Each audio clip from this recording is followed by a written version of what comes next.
Hello, this is Krämer speaking, and I would like to hold a speech with the topic, Welcome to the Healthcare System in Germany, What is Happening in German Hospitals. In terms of 10 facts and figures, I would like to present an overview on the German healthcare system to you, underline its importance and show you why I love my job as a managing director at the Hospital Management Group. But before we go into medias res, one important aspect. The famous German philosopher Arthur Schopenhauer once said, health is not everything, but without health, everything is nothing. So talking about healthcare means that we're talking about a very important value in life. So health is a very important value in your life. So Arthur Schopenhauer was right. So if you think of Germany, and we're talking about the German healthcare system, which industry is the industry you start thinking of? Maybe the automotive industry, because with Volkswagen, with BMW, Mercedes, Porsche and Opel, we have very famous car companies. Or maybe you think about the banking sector, which was in the focus of attention after the Lehman crash in 2008. But the most important industry in Germany is the healthcare sector, because 4.7 million people are working in a hospital, in a private practice, or in a pharmacy. And thus, the German healthcare sector is the biggest industry in this country. Since 1970, the overall spending in the German healthcare market increased by the factor 30. So by 2016, about 360 billion euros were overall spent in this sector. This is really a lot, and compared to other European countries like Great Britain, France, Spain, and the Netherlands, Germany has the highest healthcare spendings by head in Europe. So by head, and we have about 80 million people living in Germany, 5,400 euros were spent. That means about 11.2% of the GDP. So in terms of healthcare spendings, Germany is the #1 country in Europe. If you compare it to the United States of America, you see it's not as much as it could be. In America, about 9.4 euros are spent by head. That means about 17% of the GDP. But the question is, what do you get for your money? Is the German healthcare system only expensive, or does it produce good quality too? If you see it, as you can see it here, the cost-quality ratio of the European healthcare system shows you that the spendings per head in Germany are very high, but the quality in terms of the quality index of the European Healthcare Consumer Index is high too. So very high costs, high quality. The best ratio you have in the Netherlands and in the Switzerland, where you get for even more money, like in Switzerland, or even less money, like in the Netherlands, even better quality. But it's a very good ratio in between costs and money. And the German healthcare system is a regulated system. So, and within the next 30 seconds, I would like to explain to you how the German healthcare system is working. And it's very easy. Who is responsible for what in the regulated system?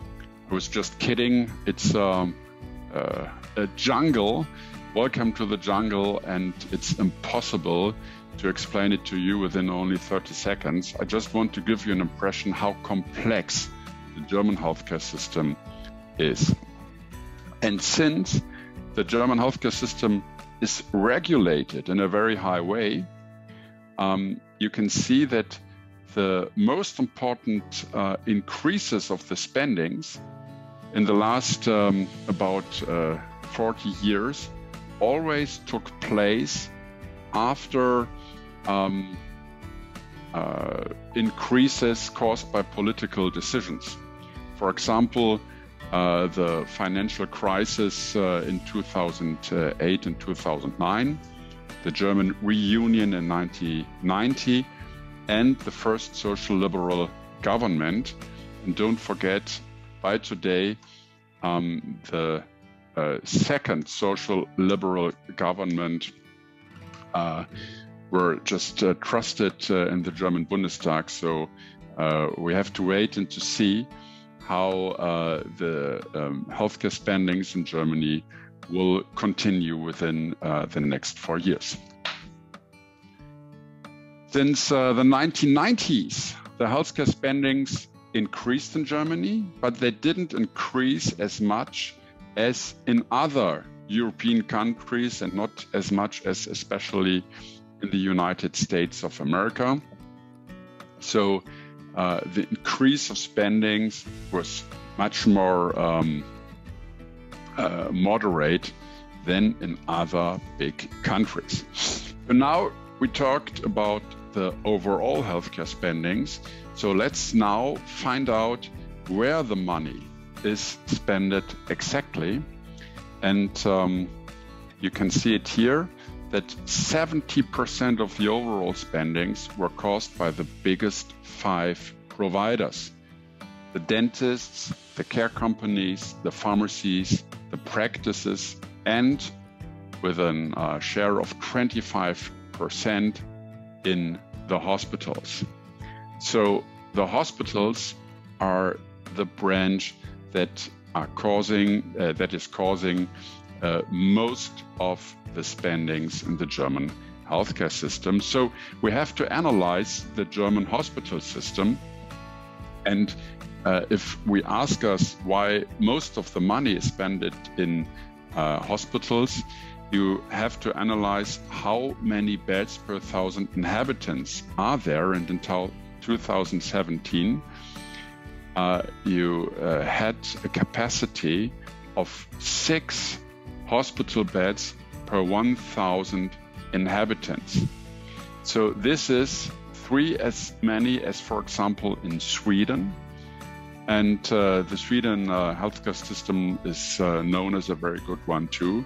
So there is the question to be answered whether you have overcapacities in the healthcare system in Germany.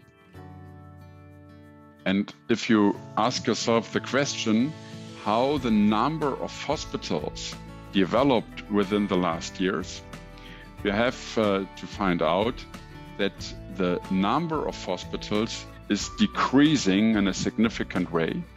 While we had about 2,200 hospitals in Germany in the year 2000, 17 years later, in 2017, this number decreased by 13%. About 300 hospitals were closed or integrated into private groups, for example. So it's a minus of 13%. And it's not only the total number of hospitals that changed within the last years. It's a question of the market shares in between the 3 big ownership groups, because in 1990, the public hospitals had the biggest market share. There were about 2,000 Catholic or Protestantic hospitals in Germany too. And the minority of the hospitals were led in a private ownership. And now in 2016, it is just the other way around. The private hospitals belong to the biggest ownership. The public hospitals, they lost about 50% of their market share, while the confessional hospitals lost about 25% of their market shares. So now it's just the other way around. So let's analyze the biggest group of ownership. And you see there you have the Helios Kliniken, the Asklepios Kliniken, and the Dana Kliniken. So the three biggest hospital groups in Germany belong to private owners. The biggest public hospital group is the Vivantes Group, the formerly the public group of the hospitals in the capital Berlin. Then you have Ameos. This is a big private group too, located in Zurich in Switzerland with the headquarters, but the hospitals are all located all over Germany. Then on number 6, it's the Agaplesion group, which is a confessional one, as well as the Alexiana group, Catholic versus Protestantic, and others. So the take-home message is that the most important hospital groups in Germany belong to private owners. And not only due to COVID-19, the healthcare market, especially the hospital market, is under pressure.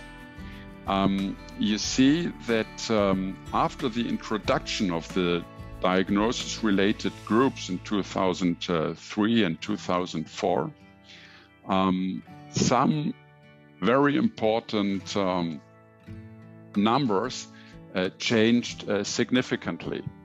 While the number of hospitals and the number of hospital beds decreased in between 2003 and 2017 by 12% or by 8%, the average length of stay was reduced to 18%. So there is still a stable utilization of about 78%, but the number of hospital days decreased from 154 million to 141 million, and the number of patients decreased by 12%.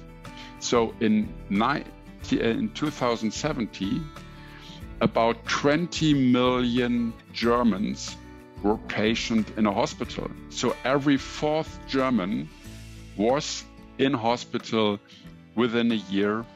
By that quote, Germany is the worldwide leader. And this is one of the reasons why the German healthcare system and the German hospital system is as expensive as it is.